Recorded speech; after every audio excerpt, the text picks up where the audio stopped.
Hello everyone, welcome to another math video. I'm Professor Diwa. In this video, I'll be going over the greatest common factor and factor by grouping. Our objectives are to identify the greatest common factor, also known as the GCF, factor out the greatest common factor of a polynomial's terms, factor polynomials by grouping. Alright, so let's get started.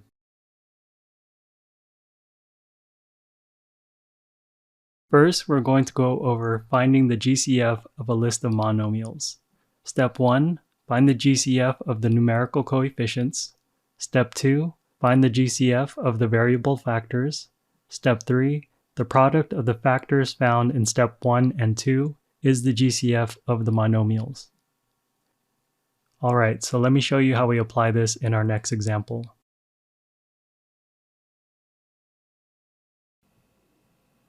For example number 1, find the GCF. For part A, we have the monomials 10x to the 5th power, y to the 4th power. We also have 15x squared, y cubed, and we have 25x cubed, y to the 5th power. The first step is to find the GCF of the coefficients. If we take a look at each monomial, we have the coefficient of 10, 15, and 25 for the last monomial. What you want to do here is pick the smallest coefficient, which is 10, and see if it divides evenly into the other two coefficients. You can see that 10 does not divide evenly into 15 nor 25.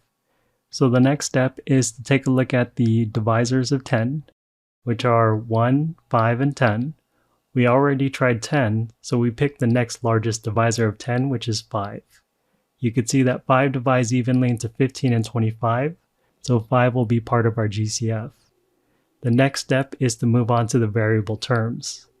So for each of the monomials, we have x to the 5th power, x squared, and x cubed. What we need to do is pick the x variable with the smallest exponent. That's going to be x squared. So we use x squared for our GCF. Next, we move on to the y variables. We have y to the 4th power, y cubed, and y to the 5th power. So the one with the smallest exponent is y cubed. So y cubed will be part of our GCF. Our final answer is the product of all of the factors that we found. This will be 5x squared y cubed. Moving on to part B, we have 20x cubed y, 10x squared y squared, and 35x cubed. First, we start with the smallest coefficient, which is 10, and see if it's divisible into the other two coefficients. 10 divides evenly into 20, but 10 does not divide evenly into 35.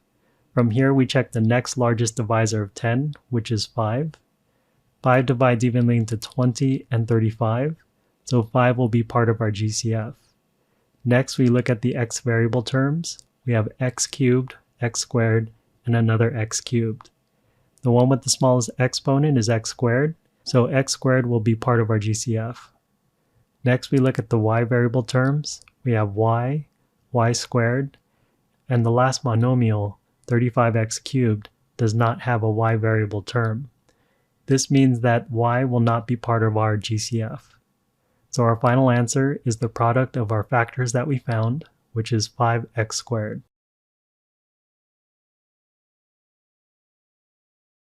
Next, we have a practice problem. Find the GCF. For part A, we have 4x cubed y to the 5th power, 8x squared y cubed, and 24xy to the 4th power. For part B, we have 32x to the 4th power y squared, 48x cubed y, and 24y squared. So go ahead and pause the video, try out this problem, and then check back with the video to see the answers.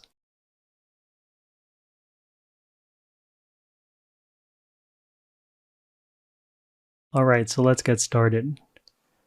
For part A, we start with the smallest coefficient, which is 4. 4 divides evenly into 8 and 24, so 4 will be part of the GCF. Next, we move on to the x variable terms. We have x cubed, x squared, and x. X has the smallest exponent, so x will be part of the GCF. Moving on to the y variable terms, we have y to the 5th power, y cubed, and y to the 4th power. Y cubed will be part of the GCF. Our final answer for the GCF is 4xy cubed. Moving on to part B, the smallest coefficient is 24. 24 divides evenly into 48, but it does not divide evenly into 32. So we try the next largest divisor of 24, which is 12. 12 divides evenly into 48, but it does not go evenly into 32.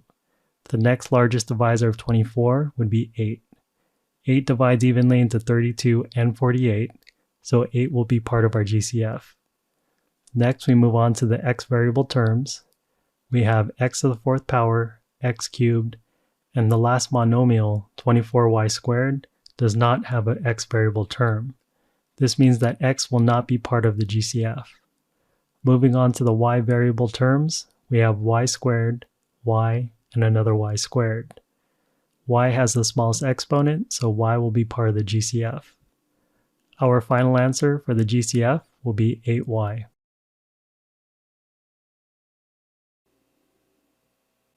For example number 2, factor. For part A, we have the polynomial 8p to the fourth power plus 24p cubed. To factor this polynomial, we first find the GCF. We start by looking at our coefficients. We have 8 and 24. The smallest coefficient is 8, and then we check if 8 is divisible into 24. Since 8 is divisible into 24, this means that 8 is part of our GCF. Next, we look at the variable terms. We have p to the fourth power and p cubed. P cubed has the smaller exponent, so this will be part of our GCF. The GCF for this polynomial will just be 8p cubed. From here, we divide each term of the polynomial by 8p cubed. I have 8p to the fourth power divided by 8p cubed plus 24p cubed divided by 8p cubed. Next, we simplify. 8p to the fourth power divided by 8p cubed is p, and then 24p cubed divided by 8p cubed is 3. So the result is p plus 3. Next, we write our final answer, which would be the GCF multiplying the result from our division. So we have 8p cubed times the parentheses p plus 3. Now to verify that everything is correct, we could just distribute the 8p cubed back inside the parentheses to the p and the plus 3, and we should get the original polynomial if everything is correct. So if we just check this visually, we have 8p cubed times p is 8p to the fourth power, and then 8p cubed times positive 3 is positive 24p cubed. So everything is correct. Moving on to part B, we have the polynomial 4a squared b squared minus 10ab cubed plus 18a cubed b to the fourth power. First, we need to find the GCF. We take a look at the coefficients, 4, 10, and 18. 4 would be the smallest coefficient. However, 4 does not divide evenly into 10 nor 18, so we take the next largest divisor of 4, which is 2. 2 divides evenly into 10 and 18, so 2 will be part of our GCF. Next, we look at the variable term a. We have a squared, a, and a cubed. Since a has the smallest exponent, a will be part of our GCF. Moving on to the b variable term, we have b squared, b cubed, and b to the fourth power. B squared has the smallest exponent, so b squared will be part of our GCF. The GCF for this polynomial would be 2ab squared. From here, we divide each term of the polynomial by 2ab squared. So I have 4a squared b squared divided by 2ab squared minus 10ab cubed divided by 2ab squared plus 18a cubed b to the fourth power divided by 2ab squared. Next, we simplify. 4a squared b squared divided by 2ab squared is 2a. Next, we have minus 10ab cubed divided by 2ab squared. This is negative 5b. And then finally, we have plus 18a cubed b to the fourth power divided by 2ab squared. This is positive 9a squared b squared. So the final result of the division is 2a minus 5b plus 9a squared b squared. Our final answer is written as 2ab squared times the parentheses 2a minus 5b plus 9a squared b squared.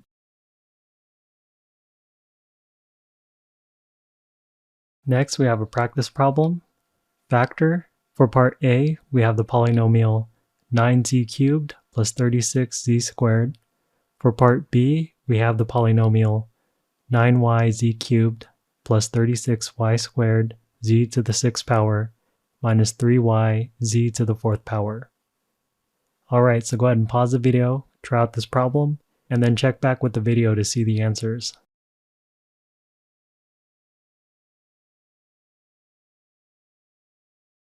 Alright, so let's get started. For part A, the GCF would be 9z squared. We divide each term of the polynomial by 9z squared. The result will be z plus 4. So our final answer is written as 9z squared times the parentheses z plus 4. For part B, our GCF is 3yz cubed. We divide each term of the polynomial by 3yz cubed. The result is 3 plus 12yz cubed minus z. Our final answer is written as 3yz cubed times the parentheses 3 plus 12yz cubed minus z. For example number 3, we need to factor the polynomial negative 7a cubed plus 14a. Now because the leading term of this polynomial is negative, we factor the negative as part of our GCF. So the GCF of this polynomial will be negative 7a. So the next step here is to divide each term of the polynomial by negative 7a. So I have negative 7a cubed divided by negative 7a plus 14a divided by negative 7a. After doing the division, the result is a squared minus 2. Our final answer is written as negative 7a times the parentheses a squared minus 2. To verify that everything is correct, we could just visually multiply the negative 7a with each of the terms inside of the parentheses. So negative 7a times a squared is negative 7a cubed. Negative 7a times negative 2 is positive 14a. So the multiplication resulted in the original polynomial. This verifies that everything is correct. For example number 4, part A, we need to factor out the GCF of the polynomial 7x times the parentheses x squared plus 5y minus 3 times the parentheses x squared plus 5y. For this polynomial, the only thing that we could factor out for the GCF is what's inside the parentheses, the x squared plus 5y. So we divide each term by x squared plus 5y. We get 7x times the parentheses x squared plus 5y divided by x squared plus 5y minus 3 times the parentheses x squared plus 5y divided by x squared plus 5y. After simplifying, the result is 7x minus 3. Our final answer is written as parentheses x squared plus 5y times the parentheses 7x minus 3. For part B, we have 5x times the parentheses x minus 2 plus 3 times the parentheses x minus 2. For this polynomial, the only thing that we could factor out for the GCF is the x minus 2. So we divide each term by x minus 2. We have 5 times the parentheses x minus 2 divided by x minus 2 plus 3 times the parentheses x minus 2 divided by x minus 2. After simplifying, the result is 5x plus 3. Our final answer is written as parentheses x minus 2 times the parentheses 5x plus 3.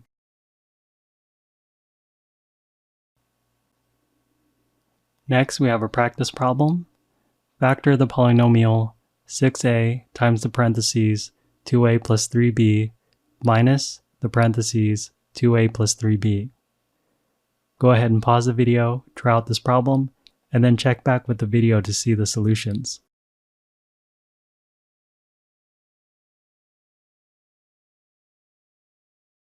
Alright, so let's get started. The GCF that we could factor out is 2a plus 3b, so we divide each term of the polynomial by 2a plus 3b. We get 6a times the parentheses 2a plus 3b divided by 2a plus 3b minus 2a plus 3b divided by 2a plus 3b. After simplifying, the result is 6a minus 1. Our final answer is written as parentheses 2a plus 3b times the parentheses 6a minus 1.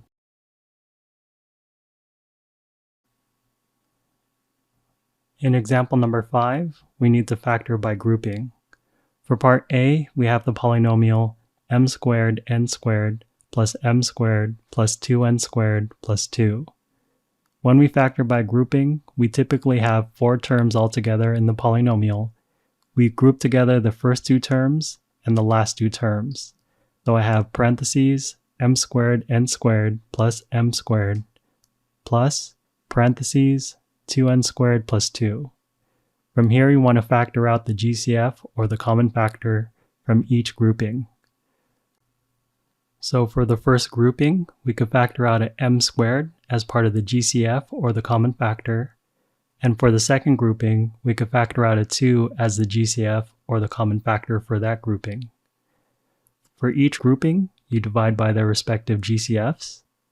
The result, after factoring, is m squared times the parentheses n squared plus 1 plus 2 times the parentheses n squared plus 1. From here, we could continue to factor out a GCF, or a common factor. You could see here we could factor out a n squared plus 1. So we divide each term here by n squared plus 1. The result is m squared plus 2, and then we multiply that by the GCF, which is n squared plus 1. Our final answer is written as parentheses n squared plus 1 times the parentheses m squared plus 2.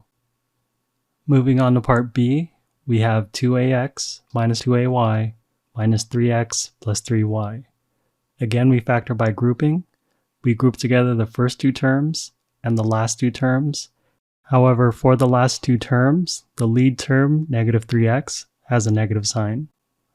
What we need to do there is the same thing we did in example number 3, is just factor out the negative. When we factor out a negative for that grouping, all of the signs will change. So negative 3x will become positive 3x, plus 3y becomes negative 3y. The result after we do the grouping is parentheses 2ax minus 2ay minus parentheses 3x minus 3y. From here, we could go ahead and factor out a common factor, or GCF, from each grouping. For the first grouping, we could factor out a 2a, and from the second grouping, we could factor out a 3. So for each grouping, you want to divide by their respective GCF, or common factor. The result after factoring is 2a times the parentheses x minus y minus 3 times the parentheses x minus y. From here, we still need to continue to factor. You could see we have a common factor in both terms, which is the x minus y. So we could factor that out as a GCF. Next, we divide each term by x minus y. The result is 2a minus 3, and then we just multiply that by the GCF, x minus y. The final answer is written as parentheses x minus y times the parentheses 2a minus 3.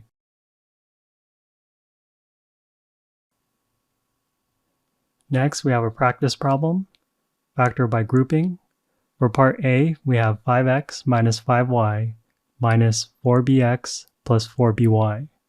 For part B, we have a squared b squared plus a squared minus 3b squared minus 3.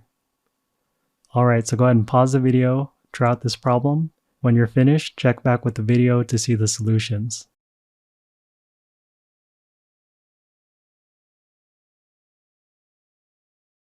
Alright, so let's get started with part A. We group together the first 2 terms and the last 2 terms, but for the last 2 terms, we need to factor out a negative, which will change all the signs for that grouping. The result after grouping is parentheses 5x minus 5y minus parentheses 4bx minus 4by. Next, we could factor out the common factor, or GCF, from each of the groupings. For the first grouping, we could factor out a 5, and for the second grouping, we could factor out a 4b. Next, we divide each grouping by their respective GCF. The result after factoring is 5 times the parentheses x minus y minus 4b times the parentheses x minus y. From here, we could continue to factor. We have a common factor of x minus y, so we divide each term by x minus y. The final result after factoring is parentheses x minus y times the parentheses 5 minus 4b. Moving on to part b, we go ahead and do the grouping. We have parentheses a squared b squared plus a squared minus the parentheses 3b squared plus 3. Next, we factor out the common factor, or GCF, from each grouping. For the first grouping, we factor out a squared. From the second grouping, we can factor out a 3. So we divide each grouping by the respective GCFs. The result after factoring is a squared times the parentheses b squared plus 1 minus 3 times the parentheses b squared plus 1. From here, we could continue to factor. We have a common factor of b squared plus 1, so we divide each term by b squared plus 1. The result after factoring is parentheses b squared plus 1 times the parentheses a squared minus 3. Okay, so there's one thing I want to point out here before we finish up. It's that when you're factoring, you're not required to write out the division step. You could actually skip the division step and go directly to the result after the division. Alright, well, this is the end of our video. Thank you very much for watching. I'm Professor Diwa, and I'll see you in the next one.